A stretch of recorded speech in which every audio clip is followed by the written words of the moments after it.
من دل على ذاته بذاته وتنزه عن مجال. اعوذ باللہ السمیع العلیم من الشیطان الرجیم. بسم اللہ الرحمن الرحیم. الحمد للہ رب العالمین والصلاة والسلام علی رسولہ الکریم واہل بیتہ الطیبین الطاہرین لا سیما بقیۃ اللہ فی الارضین روحی و ارواح العالمین لتراب مقدمہ الفدا ولعنۃ اللہ علی اعدائہم اجمعین. اما بعد.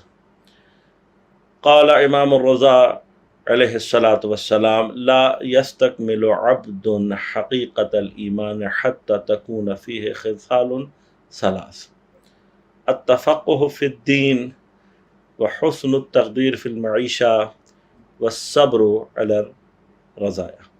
عزیزان گرامی قدر، سب سے پہلے میں آپ تمام سامعین کی خدمت میں سامن الائمہ، رؤوف آل محمد، عالم آل محمد، امام رضا علیہ الصلاۃ والسلام کی ولادت باسعادت کی تبریک و تہنیت پیش کرتا ہوں اور دعا کرتے ہیں پروردگار کے حضور میں کہ خداوند ہمیں اس دنیا میں زائرین امام رضا علیہ الصلاۃ والسلام میں شمار فرمائے اور قیامت کے دن حضرت کی شفاعت میں مشمول فرمائے.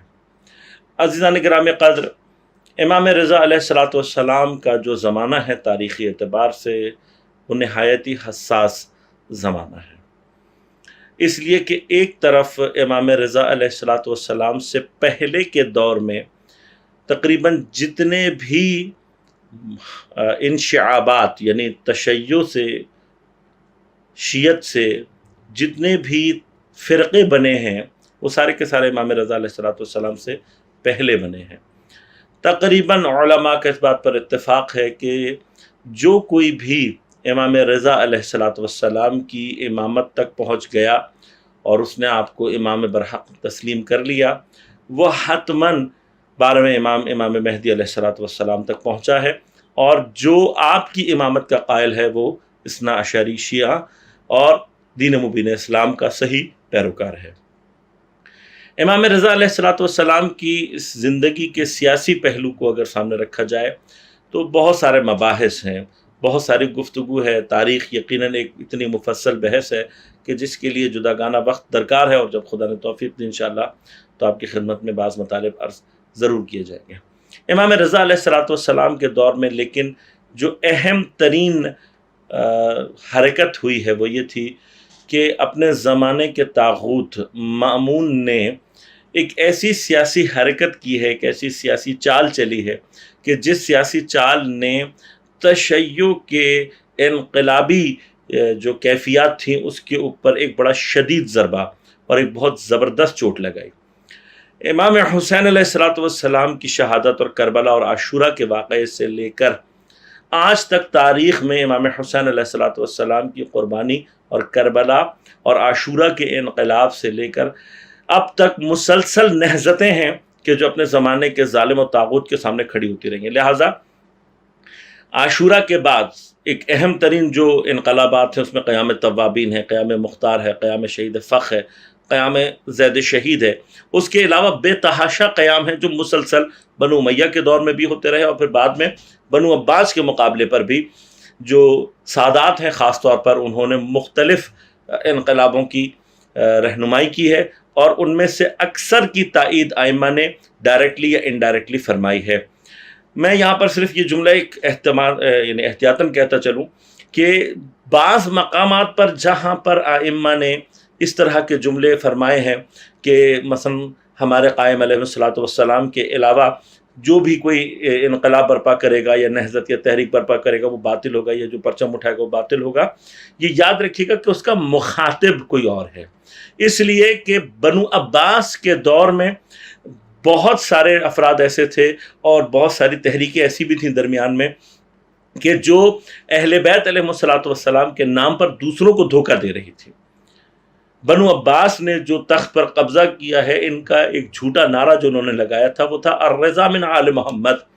اس کو انہوں نے کبھی مشخص نہیں کیا تھا بنی عباس نے کہ آل محمد سے ان کی مراد کیا ہے. الرضا من آل محمد میں سے کسی کی بھی رضا کسی کو مشخص نہیں کیا تھا، لیکن اس نعرے سے بہت سارے شیعہ اور بہت سارے محبین اہل بیت جو ہے وہ دھوکے میں آ گئے، اور انہوں نے یہ سمجھا کہ شاید بنی عباس جو ہے وہ آل محمد علیہ السلام کو ان کا حق دلوانا چاہتے ہیں. لہٰذا امام ان لوگوں سے جب لوگوں کو بچانا چاہتے تھے تو ائمہ نے یہ لحن اختیار کیا اور فرمایا کہ ہمارے قیام کے علاوہ کسی نے بھی اگر قیام کیا تو باطل قیام ہے. یہ الفاظ اس لیے اختیار کیے گئے تھے تاکہ ان لوگوں کو باطل قیام اور جھوٹے قیاموں سے، کہ جس کا نتیجہ ہم نے دیکھا مسلم خراسانی کی پوری داستان اکثر اگر آپ لوگوں نے سنی ہوگی تو وہاں پر جو واقعات پیش آئے ہیں ان کا نتیجہ کیا نکلا کہ شیعہ استعمال ہوئے، مسلمان استعمال ہوئے، محبین اہل بیت استعمال ہوئے، اور حکومت بنو عباس کے ہاتھ میں چلی گئی. اس کے بعد بنو عباس نے جتنا ظلم ڈھایا ہے، منصور اپنی جگہ ظالم، ہارون اپنی جگہ ایک نہایت ہی شقی اور ظالم شخص، اور اس کے بعد مامون، ان کو جو ان کا چہرہ دنیا کے سامنے بتایا جاتا ہے یہ کہہ کر کے یہ شاید بڑے علم دوست لوگ تھے یا بڑا علم پسند لوگ تھے، اصلاً ایسا نہیں ہے. بلکہ انہوں نے اپنے دور میں تمام تر کوشش یہ کی تھی کہ کسی طرح سے کچھ علوم کو ٹرانسفر کیا جائے مختلف زبانوں سے، خصوصاً یونان سے، کہ جس کے ذریعے سے پھر آل محمد علیہ السلام کو شکست دی جا سکے. لہٰذا امام رضا علیہ السلام کے دور کی ایک خاصیت، میں نے آپ کے القابات میں ایک لفظ استعمال کیا، عالم آل محمد. گرچہ سارے آل محمد علیہ السلام تمام انبیاء، تمام ائمہ علیہ السلام جو ہے وہ عالم ہیں، لیکن ان تمام عالموں میں جس کو عالم آل محمد کہا گیا وہ امام رضا علیہ السلام ہے. کیوں؟ اس لیے کہ اتنی کثرت سے امام رضا علیہ السلام نے مناظرے کیے ہیں کہ جو شاید ہی کسی دوسرے امام نے کیے ہوں. مامون نے آپ کو مدینہ سے بلا کر مرو میں اپنے پائے تخت میں آپ کو جو ہے وہ قید رکھا، نظر بند رکھا، اور اس ذریعے سے وہ آپ کی تمام جتنی بھی سیاسی ایکٹیویٹیز تھی اس کو زیر نظر رکھنا چاہتا تھا. حضرت معصومہ سلام اللہ علیہ کا، حضرت زینب سلام اللہ علیہ کی طرح کا جو قیام تھا وہ اسی لیے تھا کہ آپ اپنے زمانے کے یزید، اپنے زمانے کے طاغوت کے چہرے پر سے پردہ نوچ کر یہ بتانا چاہتی تھیں کہ اس نے جو ولی عہدی کا جھوٹا دعویٰ کیا ہے وہ ایک جھوٹ ہے، اور اس جھوٹے دعوے کے اندر جو ہے وہ بنیادی طور پر امام رضا علیہ السلام کی جان کو خطرہ تھا، اور امام علیہ السلام کو وہ نظر بند رکھنا چاہتا تھا. میں یقیناً ان تفاصیل میں نہیں جانا چاہتا، لیکن جس بات کی طرف اشارہ کرنا چاہتا ہوں آج وہ خاص طور پر یہ ہے کہ امام رضا علیہ السلام کی یہ مظلومیت ہے کہ امام رضا علیہ السلام کو جھوٹا دعویٰ کر کے ولی عہد کا، اس ولی عہدی کے دعوے نے اس زمانے میں بہت سارے لوگ، دیکھیے یہ ٹھیک ہے کہ ہم آج یہ بات کہتے ہیں، اس کو جب تحلیل کرتے ہیں تو ہم یہ کہتے ہیں کہ جن لوگوں میں بصیرت نہیں تھی، کہ بہت سارے ایسے شیعہ انقلابات تھے، بہت ساری شیعہ ایسی تحریکیں تھیں کہ جو امام کے پیچھے موجود تھیں، اور جن کے ذریعے سے امام اپنے زمانے میں بڑی تبدیلی لانے کی اہلیت رکھتے تھے. لیکن مامون کی اس چال نے بہت سارے ایسے شیعوں کو کہ جن کے اندر بصیرت کی طاقت نہیں تھی، ان کی تمام تحریکوں کو جھاگ کی طرح سے بیٹھا دیا گیا، ان کے سرکردہ افراد کو چن چن کے بعد میں قتل کر دیا گیا، اور وہ جو ایک کربلا سے ایک تحریک چلی تھی اور ایک جوش و خروش تھا وہ اس چال کے ذریعے سے بالکل خاموش کر دیا گیا. تشیع کے بدن پر اور انقلابی اور نہضتی بدن کے اوپر مامون کی طرف سے یہ سب سے بڑا ضربہ تھا. دوسری جانب امام رضا علیہ السلام کے دور میں سب سے زیادہ جو فکری انحرافات پیدا کیے گئے ہیں وہ امام رضا علیہ السلام کے دور میں کیے گئے ہیں. لہذا میں نے جو امام کی حدیث آپ کی خدمت میں ابھی تلاوت کی، میں اس کو ترجمہ کر دیتا ہوں، لیکن ایک خاص نقطہ ہے جس کی طرف اشارہ کر کے آپ کی زحمتوں کو تمام کروں گا. امام رضا علیہ السلام فرماتے ہیں کہ لا یستکمل عبد حقیقت الایمان، کہ کبھی بھی کسی بھی صورت میں بندہ عبد اپنے ایمان کو استکمال، حقیقت ایمان کو استکمال یعنی اس کو کمال کے مرتبے تک نہیں پہنچا سکتا حتی تکون فیہ خصال ثلاث، تین خصلتیں، تین عادتیں، تین خصائل اس کے اندر ہونا بہت ضروری ہیں. پہلا امام فرماتے ہیں التفقہ فی الدین، دین کے اندر تفقہ. دوسری چیز جو امام نے فرمائی وہ فرمائی حسن التقدیر فی المعیشہ، اپنی اکنامکس کے اندر بہترین تدبیر کرنے اور تقدیر کرنے والا ہو. والصبر علی الرزایا، اور بدترین مشکلات میں صبر کرنے والا. تین چیزیں امام نے تفقہ فی الدین. دیکھیے آج بہت سارے ولایت کے دشمن افراد جو ہے وہ سر اٹھا کر یہ کہتے ہیں کہ جی یہ تم فقیہ کا لفظ کہاں سے لے کر آئے؟ امام کہہ رہے ہیں التفقہ فی الدین. میں اب تمام عربی سے ذرا سا واقفیت رکھنے والوں سے سوال کرتا ہوں کہ تفقہ کے لیے جو آپ لفظ استعمال کریں گے اس میں فاعل کا، یا اس کے لیے فاعل کی جو آپ صورت میں لفظ استعمال کرنا چاہیں گے وہ کیا ہوگا؟ وہ ہوگا فقیہ. امام اس دور میں کہہ کر جا رہے ہیں تفقہ فی الدین، اپنے دین کے اندر تفقہ کرو. تفقہ یعنی کیا ہے؟ فقاہت حاصل کرو دین کی.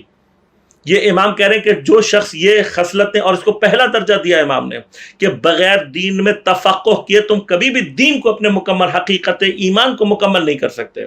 لہذا آپ جو کہا جاتا ہے فقہا کہاں سے آ گئے؟ فقہا کو تیار امام نے کیا ہے. اور تمام جتنے بھی فکری انحرافات تھے امام رضا علیہ السلام نے اپنے طور پر، امام نے تمام فکری انحرافات کو رد کرنے کی کوشش کی. یہ حدیث انشاءاللہ کبھی موقع ملے گا تو میں تفصیل سے عرض کروں گا. اکنامکس بھی اس کے اندر موجود ہے، مشکلات سے مقابلہ کرنے کی خصلت بھی اس کے اندر موجود ہے، اور تفقہ فی الدین بھی اس کے اندر موجود ہے. لیکن ایک آخری بات کر کے آپ کی زحمتوں کو آج کے لیے تمام کروں کہ وہ انحرافات فکری کہ جن کا امام رضا علیہ السلام نے خاص طور پر مقابلہ کیا، ان میں سے اہم ترین انحرافات فکری یہ تھے کہ یہ باتیں امام کے دور میں کی جا رہی تھیں.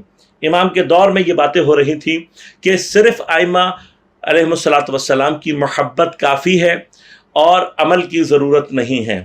امام نے اس فکری انحراف کا بشدت مقابلہ کیا، اور ہمارے پاس بہت ساری روایت ہیں. خاص طور پر امام کے بہت ہی نزدیکی اور بہت ہی زبردست صحابی اسماعیل بزنتی کو امام نے اپنے گھر پر بلایا. بلانے کے بعد ٹھہرایا، ٹھہرانے کے بعد دعوت طعام کرنے کے بعد امام نے اپنا بستر اس کو دیا. اور وہ کہتا ہے کہ جب امام کا بستر مجھے ملا اور میں نے امام کی اتنی اپنی طرف تواضع دیکھی تو ایک مرتبہ غرور کی کیفیت میرے اندر پیدا ہو رہی تھی. تو امام نے اسی وقت مجھے متوجہ کر کے کہا، اے اسماعیل، یہ جو غرور تیرے اندر پیدا ہو رہا ہے یہ صحیح نہیں ہے. یہی چیز ہمیں امام نے سمجھائی ہے. اہل بیت علیہم السلام کی محبت، خدا کی عبادت اگر ہمارے اندر نہیں لے کر آ رہی تو وہ اہل بیت علیہم السلام کی محبت نہیں ہے، صرف ہمارے زبان کا لقلقہ ہے اور وقت گزارانی ہے، اس کے علاوہ کچھ بھی نہیں ہے.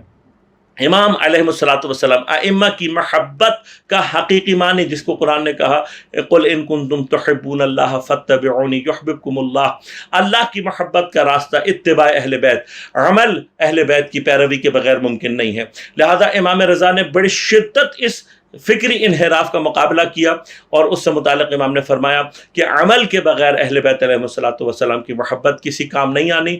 اگر حقیقی محبت کرنے والا ہے ناممکن ہے کہ وہ عمل نہ کرے، انجام نہ دے. ایسا شخص کہ جو یہ سمجھتا ہے کہ اہل بیت علیہ السلام کی محبت کا دعویٰ کرنا اس کو عذاب جہنم سے بچا دے گا، امام نے اس طرح کے افکار کو بشدت رد کیا.